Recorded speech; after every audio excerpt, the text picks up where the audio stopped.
Sveiki, gerbėmiai ir gerbiamosios. Tai pradėkim. Pradžios knyga. Žinot, kai kurie sako, kad Biblija išvis nesikerta su mokslu. Bet mes, kaip reformistai, neturim jokių problemų su mokslu, konkrečiai su evoliucijos teorija. Neturim. Biblija niekur neprieštarauja evoliucijos teorijai. Ir taip sako Žilvinas Jonys savo filmuke YouTube, ar evoliucijos teorija prieštarauja torai. Bet ar tikrai? Pasiaiškinkime. Pradžios knyga, 2 skyrius, 7 eilutė. Ir viešpats Dievas padarė žmogų iš žemės dulkių ir įkvėpė į jo šnervės gyvybės kvapą. Taip žmogus tapo gyva siela. Kągis, kaip žinome, evoliucijoje žmogus neatsirado iš karto toks kaip žmogus. Viskas prasidėjo nuo vienaląsčių organizmų, kurie dauginosi, augo į gumulą ir ten formavosi per milijonus metų. Tai iš karto jau vos tik, galima sakyti, 2 puslapis. Ir mes jau turime prieštaraujamą mokslui, kad būtent, taip ir rašo, kad Dievas tą žmogų sulipdė, kaip čia reikia suprast, ir jau šnerves turėjo tas žmogus, ir būtent į to žmogaus šnerves Dievas įkvėpė tą sielą. Bet žinome, kad pagal mokslą visiškai yra ne taip. Bet tai dar ne viskas. Pradžios knyga, 2 skyrius, 21 eilutė. Tada viešpats Dievas giliai užmigdė Adomą, išėmė vieną jo šonkaulių ir tą vietą užpildė kūnu. Po to viešpats Dievas iš šonkaulių, kurį išėmė iš žmogaus, padarė moterį ir ją atvedė pas žmogų. Tada Adomas tarė, štai kaulas iš mano kaulų ir kūnas iš mano kūno, šita bus vadinama moterimi, nes ji iš vyro ji paimta.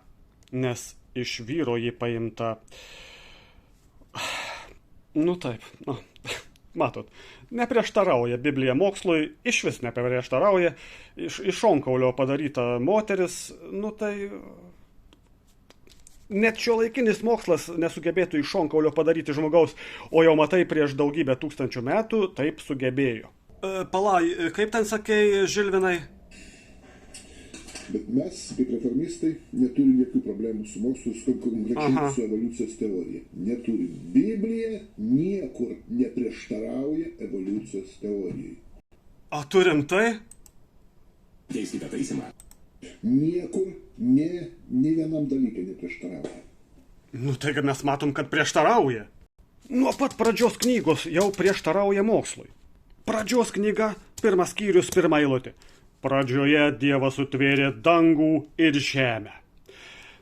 Pagal mokslą negali tai būti. Negali būti. Taigi jau dabar žinome, didysis sprogimas, Big Bangas, pliūpsnis. Ir neatsirado joks dangus ir jokia žemė. Tai buvo dulkių ir įvairiausių cheminių elementų mišinys, kuris didžiuliu greičiu plėtėsi ir maišėsi tarp savęs, sukurdamas gumulus per daugybės milijonų metų. Ir tie gumulai buvo be jokio dangaus ir be jokios atmosferos. Jie tik buvo žemės gumulai, kiti karšti kūnai, kaip žvaigždės ir taip toliau, tačiau jie neturėjo jokios atmosferos. O jau nuo pat 1 eilutės pradedame, kad dangų ir žemę sukūrė tas Dievas, kas yra visiškai prieštaraujama mokslui. Žinoma, čia galima pasitelkti interpretaciją ir sakyti, kad dangų įsivaizdavo kaip kosmosą, o žemę kaip tą susiformavusi iš dulkių gumulą, bet čia jau bus tik interpretacija.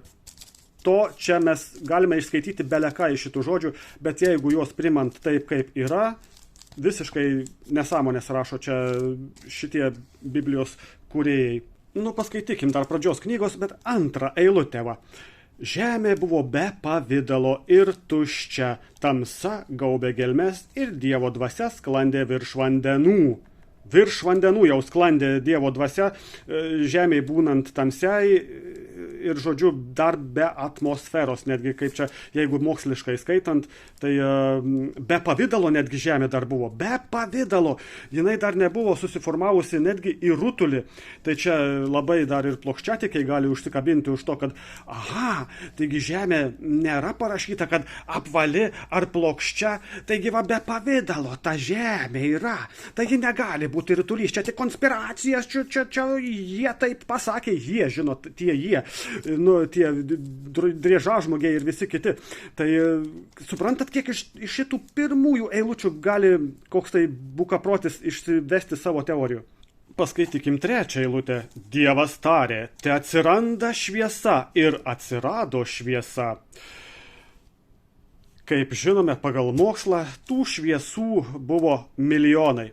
Milijonai toje pradžioje visatos, nes daugybė saulių, daugybė dabar yra, kaip žinome, irgi jau iš mokslo, aišku, to nykštis žmogus negalėjo to žinoti, nebuvo tokių teleskopų ir taip toliau, bet dabar jau žinome, kad visa tai prieštarauja mokslui ir daugybė šviesų jau buvo, kai formavosi Žemė, buvo susiformavusios daugybė saulių, ir jos buvo daug arčiau viena kitos negu dabar, kad yra nutolusios, nes jau dabar žinome, kad visata sparčiai plečiasi ir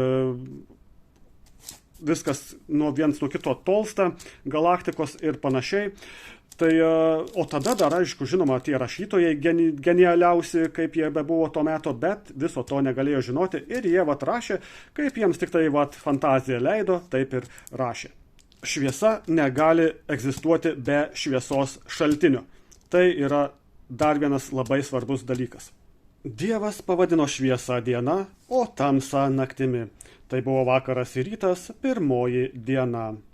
Tai va būtent pirmoji diena. Atrodo, kad čia viskas sukurta per vieną dieną. Bet Biblijos tyrinėtojai, tikėtojai ir taip toliau turi kitokį variantą.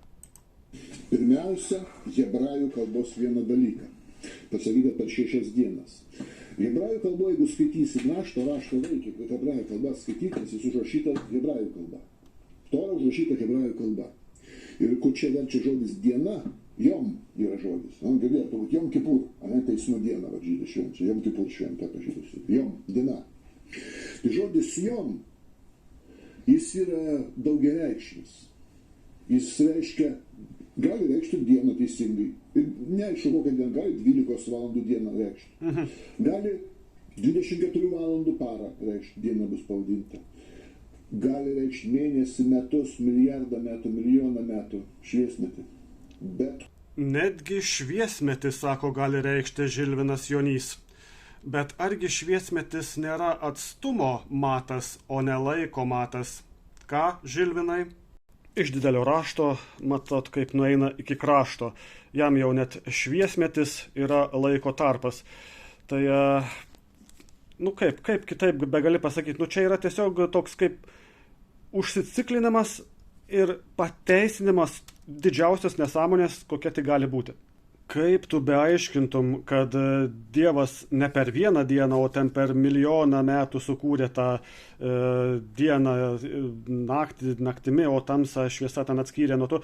Bet yra parašyta, tai buvo vakaras ir rytas, pirmoji diena. Tai vakaras ir rytas, tai reiškia kaip viena diena, tai čia viskas ir paaiškinta. Aišku, pagal tą Žilvino Jonio paaiškinimą, čia jau vakaras ir rytas, tai pirmoji diena, tai reiškia kaip pradžia ir pabaiga to kaip kūrybos proceso, žinot, tai per tą milijoną metų ten tas buvo, kaip kūrė tą vienu žodžiu šviesą ir naktį, tai ir buvo vakaras ir rytas. Periodas, matai, toks. Atsielskit, pradžios knygos 5 skyrius. Skubam, pradžios knygos 5 skyrių, taip. 5 skyrių, atsiverskim. Aha. Taip, skaitom. Skaitom. Nuskaitom. 4-5 eilutės. 4-5 eilutės. Aha. 4-5 eilutės. Nu. Aha. Kad būtų aiškumas, Jo. reiškia diena. Taip, skaitom. Po Seto gimimo Adomas dar gyveno 800 metų ir susilaukė sūnų bei dukterų, tai Adomo amžius buvo 930 metų, kai jis mirė. 930 metų. Dabar atsimet, kad Ir tai jau neprieštarauja mokslui. Pagal Žilviną, tai jau jis net nepasakė, kad čia prieštarauja mokslui, kad Adomas amžius 930 metų, išgyveno, žodžiu, Adomas 930 metų ir tai nei truputėlio neprieštarauja mokslui. Pagal jį jis net nepastebėjo to, jis kaip niekur nieko perskaitė, žinot, čia iki šiol žmonės gyvena, va taip, 930 metų, nors ir medicina jau pažengus ir viską, ir jau mokslas, operacijos, chirurgija, lazeriniais metodais visokiais. Ir tai žmogus vargiai išgyvena tą 100 metų, čia jau išimtis yra, kad 100 metų išgyventų žmogus. O čia matai Adomas amžiais senais, kur lygos, mikrobai ir viskas, jokių muilų, jokių ten higienos, dezinfekcinių priemonių, nieko. Adomas, matai, išgyveno 930 metų. Ir tai Žilvinui iš viso nesikerta su mokslu, žodžiu, viskas eina taip, kaip niekur nieko, kaip niekur nieko. Žodžiu, kaip bevartytumeis, kaip bepateisintum šitą knygą, jinai žiauriai kertasi su mokslu ir su šiandienos pažanga, supratimu ir dar kitais dalykais, apie kuriuos jau pakalbėsime vėliau, kitose laidelėse. Na, o šiai laideliai, ko gero, pradžiai šios knygos užteks jau. Tai matote, koks be būtų apsiskaitęs žmogus aplink Bibliją, ten ar hebrajų, žydų kalbos žinovas, bet jisai vis tiek pateisins tokius dalykus, kaip ten 100 metų žmogaus amžių ir taip toliau. Nu ir kas, kad ten galima pateisinti dieną jom iš žydų kalbos išvertus visokiais tai ilgiausiais amžiais, tūkstantmečiais ir periodais. Nesvarbu, čia vis tiek tai nepateisina nieko. Vis tiek tai nepateisina. Čia yra nesąmonės surašytos, tiesiog pasaka, kaip pasaka. Pasaka ir yra nesąmonė, tiesiog to nykščiam žmogui tai buvo kaip tiesa, kurios jis negalėjo nei išaiškinti, nei ištirti, nei kitaip dekonstruoti. Bet šiais laikais, kai tiek pažengęs mokslas, medicina, biologija ir archeologija, mes puikiai žinome, kaip tai veikia ir jau vien jau iš tos pradžios knygos mes jau matome, kad čia yra tik pasaka, kurią iki šiol milijonai žmonių vis dar tiki kaip už realybę. Kągi, tai šiam kartui pakaks, jau matau, kad ir 13 minučių viršijau šioje laidelėje, o šiaip esu nusistatęs tokią ribą, kad 10 minučių ir neilgiau daryti serijas, bet šį kartą biški čia, ilgiau užsitęsim. Kitą kartą, ką nors kitą dar dekonstruosiu, paskaitysiu šią pasakos knygą. Ir kam įdomu, maloniai prisijunkit, pažiūrėsim. O dabar dėkoju, kas pabuvote kartu ir iki kitų sykių. Iki!